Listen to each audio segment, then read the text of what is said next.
भगवद गीता का चौथा अध्याय ज्ञान कर्म संन्यास योग के नाम से प्रसिद्ध है। इस अध्याय में भगवान श्री कृष्ण ने अर्जुन को कर्म और ज्ञान के सही मायने समझाए। उन्होंने ये भी बताया कि सही कार्य करने से व्यक्ति आत्मज्ञान को प्राप्त कर सकता है और जीवन के उद्देश्य को समझ सकता है। इसे कहानी के माध्यम से समझते हैं। इस कहानी में अर्जुन युद्ध भूमि में खड़ा था और उसके मन में यह सवाल था कि अगर हमें बिना किसी अपेक्षा के कर्म करना चाहिए तो फिर ज्ञान का क्या महत्व है। क्या भगवान के बारे में सिर्फ ज्ञान प्राप्त करने से आत्मा को शांति मिल सकती है। अर्जुन ने भगवान श्री कृष्ण से पूछा, हे कृष्ण, आपने कहा है कि कर्म करने से ही आत्मा को शांति मिलती है, लेकिन फिर जो ज्ञान है वह क्या है। क्या बिना ज्ञान के कर्म करना संभव है। भगवान श्री कृष्ण ने मुस्कुराते हुए उत्तर दिया, अर्जुन, कर्म और ज्ञान का एक दूसरे से गहरा संबंध है।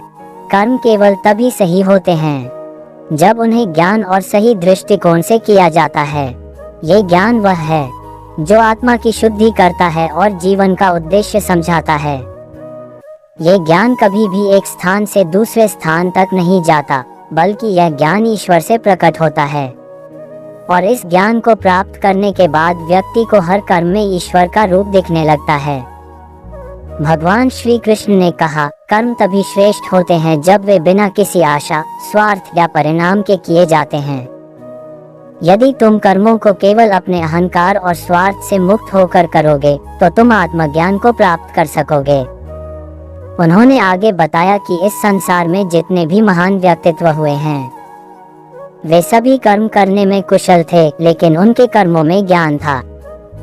उन्होंने अपने कर्मों को ईश्वर को समर्पित किया था और उनके कर्मों में आत्मज्ञान का संतुलन था।